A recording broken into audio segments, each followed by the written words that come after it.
নমস্কাৰ আজি আমাৰ সৈতে উপস্থিত আছে ধুবুৰী ভোলানাথ মহাবিদ্যালয়ৰ অধ্যক্ষ ডক্টৰ ধ্ৰুৱ চক্ৰৱৰ্তী সাহেব। আমি তেখেতৰ লগত কেইটামান বিষয় লৈ আলোচনা কৰিম, আপোনালোকে ভিডিঅ'খন চাই থাকিব। স্যাৰ, প্ৰথমতে আমি জানিব বিচাৰিম স্যাৰ যে যি কেন্দ্ৰীয় চৰকাৰে যিটো নিউ এডুকেশ্যন পলিচি দিছে এইটোৱে ছাত্ৰসকলে কেনেকুৱা ধৰণৰ উপকৃত হ'ব? যিটো নতুন এডুকেশ্যন পলিচি আমাৰ আহিছে এইটো ছাত্ৰসকলে যথেষ্ট পৰিমাণে উপকৃত হ'ব। ইয়াতে ভাল হোৱাৰ যথেষ্টখিনি বীজ ইয়াতে আছে। এতিয়া সেই বীজটোক যদি আমি ভালকৈ পৰিচৰ্যা কৰি গছ এটা যেনেকুৱা বীজৰ পৰা যেনেকৈ গছ এটা প্ৰস্ফুটিত হয় তেনেকুৱা সেই বীজটোক যদি আমি ভালকৈ আমি শিক্ষকসকলে আমি নাগৰিকসকলে যদি সেইটোক ভালকৈ পৰিচৰ্যা কৰিব পাৰোঁ, ভালকৈ যদি ইমপ্লিমেণ্ট কৰিব পাৰোঁ তেনেহ'লে এইটো ছাত্ৰ ছাত্ৰীসকলৰ বাবে যথেষ্ট পৰিমাণে উপকৃত ছাত্ৰ ছাত্ৰীসকল ইয়াৰ দ্বাৰা হ'ব। আৰু এই এডুকেশ্যন পলিচিটো যিটো আমি সকলোৱে জানিছোঁ এইটো 5+3+3+4 ছিষ্টেমত হ'ব। গতিকে এতিয়া আৰ্লি চাইল্ডহুড যিটো মানে 3 বছৰৰ পৰাই ছাত্ৰ ছাত্ৰীসকল এটা পৰিকাঠামোৰ ভিতৰত আহি যাব। তেওঁলোক ইমান দিনলৈকে আছিল যে 3 বছৰ মানে 3 বছৰ প্লাছ 3 বছৰ মানে 5 বছৰ পিছতহে তেওঁলোকে পঢ়া শুনা আহিছিল আৰম্ভ হৈছিল। এতিয়া 3 বছৰৰ পৰা আৰম্ভ হ'ব, পৰিকাঠামোৰ ভিতৰত আহিব আৰু হায়াৰ ছেকেণ্ডেৰীটোও স্কুলৰ ভিতৰত আহি যাব আৰু তাৰপিছতে কলেজৰ এডুকেশ্যন মানে যিটো হায়াৰ এডুকেশ্যন বুলি যিটো কয় সেই হায়াৰ এডুকেশ্যনটো আৰম্ভ হ'ব। গতিকে ইয়াতে বিভিন্ন ধৰণৰ কথা আছে। মই বিশেষকৈ হায়াৰ এডুকেশ্যনৰ পাৰ্টটোত অলপমান মনোসংযোগ কৰিব বিচাৰিছোঁ। তাৰ আগতে কথা হ'ল যে স্কুলীয়া শিক্ষাও কোৱা হৈছে যে হয় নিজৰ ভাষাত হ'ব, মানে স্থানীয় ভাষাত হ'ব বা ইভেন নিজৰ কথিত ভাষাতো স্কুলীয়া শিক্ষা হ'ব পাৰে বুলি কোৱা হৈছে। গতিকে আমি যিটো দেখিছিলোঁ যে ইংলিছ মিডিয়াম স্কুলত পঢ়া শুনা কৰি বহুতে নুবুজে পেৰত টিচিং হৈ যায়, ভালকৈ বুজিয়ে নাপায়, সেইটোৱে শিকে। গতিকে সেইটো বস্তু নাথাকিব। ভকেশ্যনেল এডুকেশ্যন স্কুলীয়া শিক্ষাৰ ভিতৰতে পাৰ্ট হ'ব, যাতে স্কুলত যিটো ল'ৰা ছোৱালী স্কুলৰ পৰা পাছ কৰি ওলাই আহিল তেতিয়া তেওঁলোকে অন্ততঃ মিনিমাম কামবিলাক ইলেক্ট্ৰিকেল ৰিপেয়াৰিং হওক, মোবাইল ৰিপেয়াৰিং হওক, এনেকুৱা ধৰণৰ মিনিমাম তেওঁলোকৰ যিটো ইণ্টাৰেষ্ট তেনেকুৱা ধৰণৰ কামবিলাক তেওঁলোকে তলৰ পৰাই শিকি আহিব। গতিকে এইখিনি আমাৰ ছাত্ৰ ছাত্ৰীসকলক এতিয়া যিটো মানে এটা যে সকলো সময়তে সকলোৰে অকল যে মোক এটা চাকৰি লাগে আৰু চাকৰি নহ'লে মোৰ একোৱেই নহয়, এইটোৰ পৰা তেওঁলোকৰ মাইণ্ডছেটটোক আঁতৰাব, তেওঁলোকৰ মা দেউতাৰ মাইণ্ডছেটটোকো আঁতৰাব বুলি মই ভাবিছোঁ। এতিয়া মই যদি হায়াৰ এডুকেশ্যনত আহোঁ, হায়াৰ এডুকেশ্যনত এতিয়া বৰ্তমানে আমাৰ যিটো এনৰলমেণ্ট মানে 18+ ষ্টুডেণ্টৰ ছাত্ৰ ছাত্ৰী বা নাগৰিক, ভাৰতৰ নাগৰিক মাত্ৰ 26.3%হে ডিগ্ৰী পঢ়িব আহে 18 বছৰৰ পিছৰ। এতিয়া ইয়াতে নতুন মানে নেশ্যনেল এডুকেশ্যন পলিচি এইটো ৰাষ্ট্ৰীয় শিক্ষা যিটো ব্যৱস্থা যিটো লোৱা হৈছে তাতে এইম কৰা হৈছে যে 2030ৰ ভিতৰত এই ৰেচিঅ'টো যাতে 50% এটলিষ্ট হয়, যাতে মানে 18 বছৰৰ ওপৰৰ ছাত্ৰ ছাত্ৰীসকল যাতে 50% কলেজত আহে বা হায়াৰ এডুকেশ্যন লয়। ইয়াতে যদি আমি চাওঁ যে প্ৰথম কথা কোৱা হৈছে যে হায়াৰ এডুকেশ্যন ইনষ্টিটিউটবিলাকৰ কোৱালিটি ইম্প্ৰুভ কৰিব লাগিব।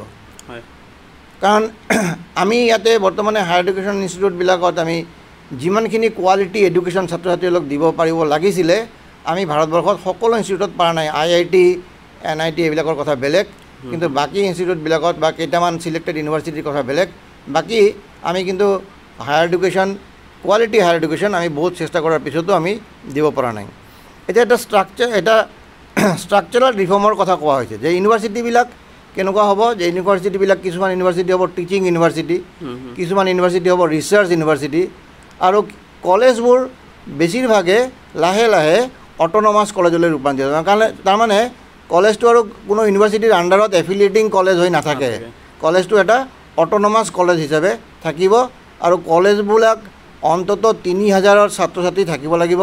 মাল্টি ডিচিপ্লিনাৰী লাৰ্জ কলেজ হ'ব, সৰু সৰু ষ্টেণ্ড এলন যেনেকুৱা BEd কলেজ বা অকল ইঞ্জিনিয়াৰিং কলেজ বা অকল ছায়েন্স কলেজ এনেকুৱা ধৰণৰ কলেজবিলাক লাহে লাহে উঠাই দিব লাগিব গতিকে এইটো লাহে লাহে হ'ব আৰু এই গোটেই কথাখিনি হয়তো এফিলিয়েটিং ইউনিভাৰ্চিটি কনচেপ্টটো হয়তো 15 বছৰ পিছত আৰু নাথাকিব দ্বিতীয় কথা হ'ল যে এই যে 5+3+3+4 এইটোৰ পিছত যেতিয়া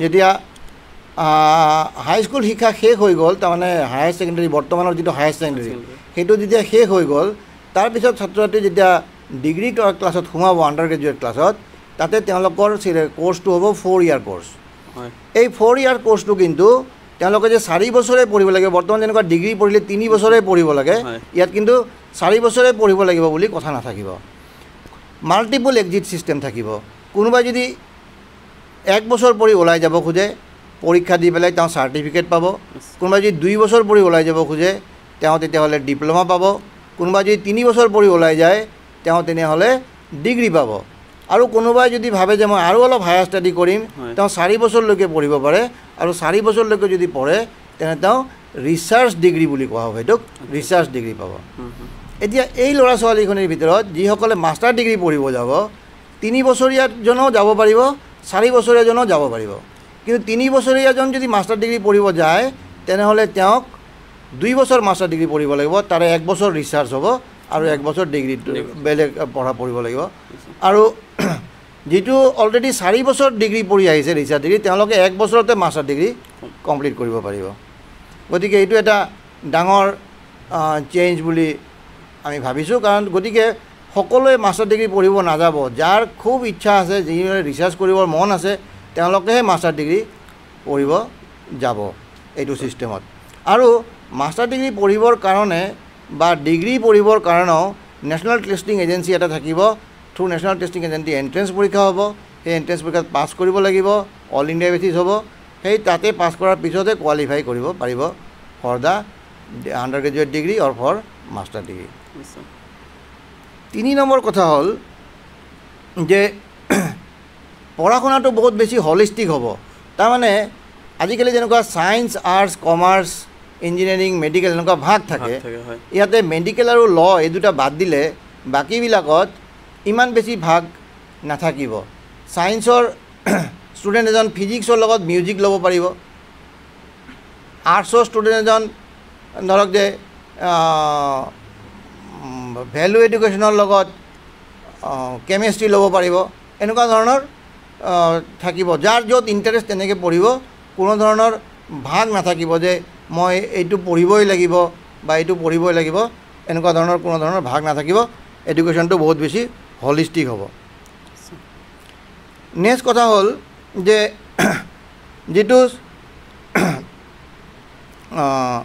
ছ'চিয়েলি আৰু ইকনমিকেলি ডিপ্ৰাইভড যিখিনি কমিউনিটি থাকিব যিখিনি মানুহ আছে আমাৰ দেশত আছে এই ছ'চিয়েলি আৰু ইকনমিকেলি ডিপ্ৰাইভ ছেকশ্যনৰ কাৰণে ইয়াতে বহুত বেছি স্কলাৰশ্বিপৰ ব্যৱস্থা থাকিব বহুত বেছি ৰিচ আউট কৰিবৰ ব্যৱস্থা থাকিব তেওঁলোকক কেনেকৈ হায়াৰ এডুকেশ্যনত লৈ আহিব পৰা যায় তাৰ কাৰণে তেওঁলোকক কাউন্সেলিঙৰ ব্যৱস্থা কৰা হ'ব কলেজবিলাক তেনেকুৱা ধৰণৰ কমিউনিটিৰ মাজত যাব ভিলেজত যাব তেওঁলোকক কলেজত বা স্কুলত টানি আনিবৰ ব্যৱস্থা থাকিব স্কলাৰশ্বিপ থাকিব আৰু আন আন সুবিধা তেওঁলোকক দিয়া হ'ব আৰু এটা ইম্পৰ্টেণ্ট কথা হ'ল যে ভকেশ্যনেল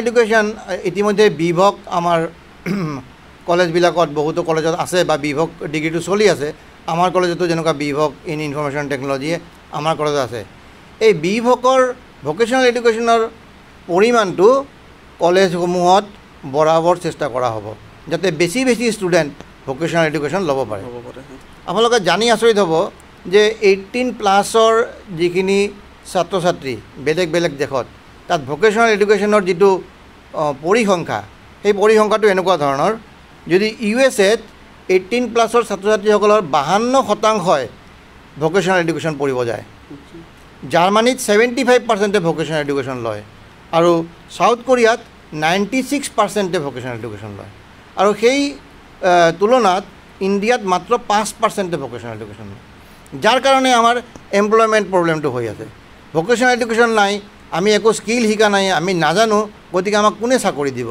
আমি কেনেকৈ কিবা এটা কৰি খাম গতিকে সেইটোৰ কাৰণে এই নিউ নেশ্যনেল এডুকেশ্যন পলিচিয়ে ঠিক কৰা হৈছে যে এই যে 5% আছে এইটোক বঢ়াই পেলাই বহুত বেছি কৰিব লাগিব আৰু যাতে কলেজবিলাকতে ভকেশ্যনেল এডুকেশ্যন পঢ়িব পৰা যায়।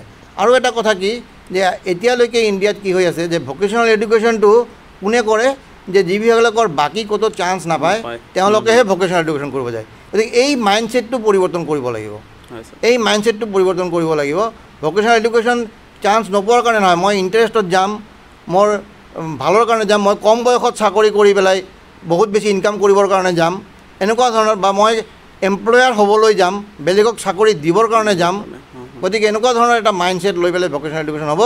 আৰু যিসকলে ভকেশ্যনেল এডুকেশ্যন কৰিব তেওঁলোকে সামাজিকভাৱে কোনো অংশই কম নহয়, এইটো ছ'চাইটিয়ে ৰিকগনিশ্যন দিব লাগিব। এইকাৰণে ভকেশ্যনেল এডুকেশ্যনটোক মূল কলেজবিলাকত বেছিকৈ আনাৰ ব্যৱস্থা কৰা হ'ব, এইটো নেশ্যনেল এডুকেশ্যন পলিচিয়ে ঠিক কৰিছে। ৰিচাৰ্চৰ ক্ষেত্ৰত আচ্ছা, তাৰ আগতে এটা কথা কৈ লওঁ যে এইবিলাক কাম কৰিব লাগিলে কোনে কৰিব?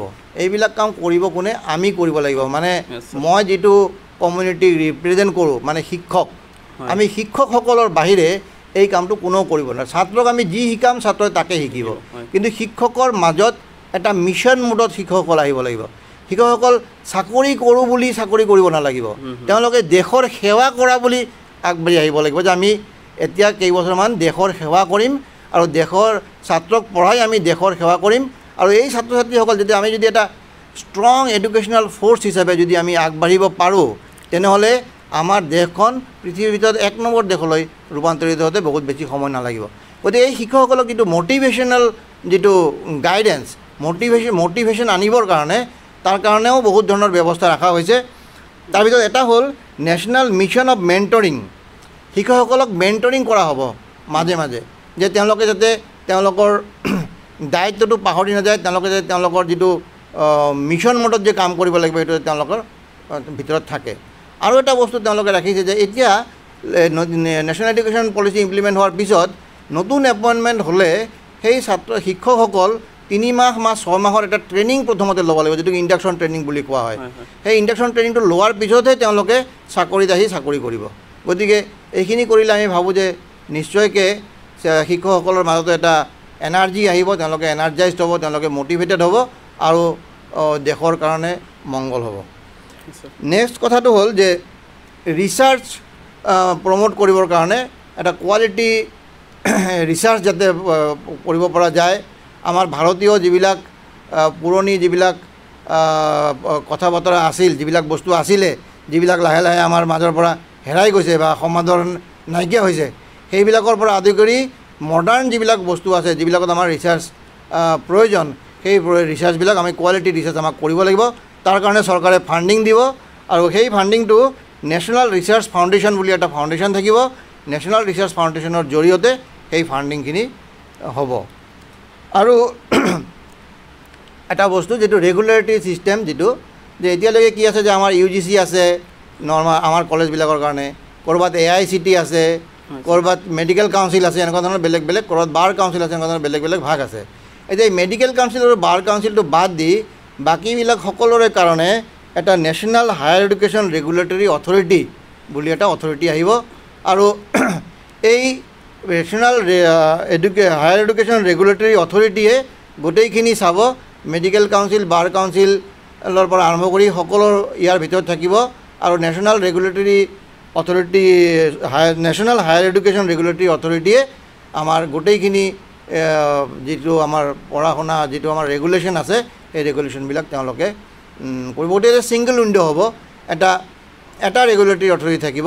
গতিকে ছিংগল ৰেগুলেটৰী অথৰিটিয়ে গোটেইখিনি চলাব। গতিকে তেতিয়াহ'লে নিশ্চয় যিবিলাক আগত যিবিলাক অসুবিধা আছিল যে এইটো ৰেগুলেটৰী অথৰিটিয়ে এটা কথা কয় আৰু এটা কথা কয়, বেলেগ বেলেগ জেগাত বেলেগ বেলেগ প্ৰব্লেম, গতিকে সেই প্ৰব্লেমবিলাক কমি যাব, এইটো আমি আশা কৰিছোঁ। গতিকে আমি ভাবিছোঁ যে এইটো এটা নেশ্যনেল এডুকেশ্যন পলিচি 2020 এটা যথেষ্ট বলিষ্ঠ পদক্ষেপ। আৰু 1835 চনত মেকলিৰ যিটো মাইনুটছৰ দ্বাৰা যি ভাৰতীয়সকলক যিটো ক্লাৰ্ক বনোৱাৰ যিটো পদ্ধতি চলি আছিল, কেৰাণী বনোৱাৰ যিটো পদ্ধতি চলি আছিল, বা এটলিষ্ট কেৰাণী মাইণ্ডছেটটো আমাৰ ভিতৰত যিটো সোমাই দিয়া হৈছিল, সেইটোৰ পৰা ভাৰতবৰ্ষৰ মানুহখিনি আমি সকলো নাগৰিক তাৰ পৰা ওলাই আহিব, নতুন ধৰণৰ এটা শিক্ষা গোটেই ভাৰতবৰ্ষত বিস্তাৰ কৰিব। আৰু এই গোটেইখিনি বীজ আমাৰ এই নেশ্যনেল এডুকেশ্যন পলিচিত আছে। এতিয়া আমি যদি সকলোৱে এইটোক এটা আমাৰ চেলেঞ্জ হিচাপে লৈ, মিছন হিচাপে লৈ আমি শিক্ষকসকল বিশেষকৈ যদি কাম কৰোঁ, তেনেহ'লে আমি নিশ্চয় নেশ্যনেল এডুকেশ্যন পলিচিটোক কাৰ্যতালৈকে ৰূপান্তৰিত কৰিব পাৰিম। সময় লাগিব, আৰু গতিকে লাহে লাহে অহা 10 বছৰ, 15 বছৰ, 20 বছৰত দেশৰ গোটেই যিটো শৈক্ষিক বাতাবৰণ পৰিৱৰ্তন হ'ব, এইটো আমি আশা কৰিছোঁ। ধন্যবাদ। ধন্যবাদ স্যার। আমি বহুত কথা জানিব পারলো, ভাল লাগিল কথাখিনি জানি যে আমার এডুকেশন সিস্টেমটা একেবারে পরিবর্তন হয়ে যাব। আমার এতিয়া যেটো একটা মানে কিতাপ ভিত্তিক যেটো শিক্ষা সেইটো নাথাকিব, আমি ফুলি প্র্যাকটিক্যাল হয়ে যাম। মানে আমি প্রত্যেকটা বস্তু হাতে কামে কৰিম। এতিয়া মানে আমি কিতাপতে বস্তুখিনি পঢ়ি থাকোঁ আৰু প্ৰ্যাকটিক্যালটো আমাৰ বহুত কম। গতিকে ভাবোঁ যদি এইটো ইমপ্লিমেণ্ট হয়, এইটো আমাৰ কাৰণে বহুত ভাল। তাৰ আগতে ধন্যবাদ জনাইছোঁ স্যাৰ, আমাৰ এই অভিমত ইউটিউব চেনেলত এইখিনি কথা জনাৰ বাবে।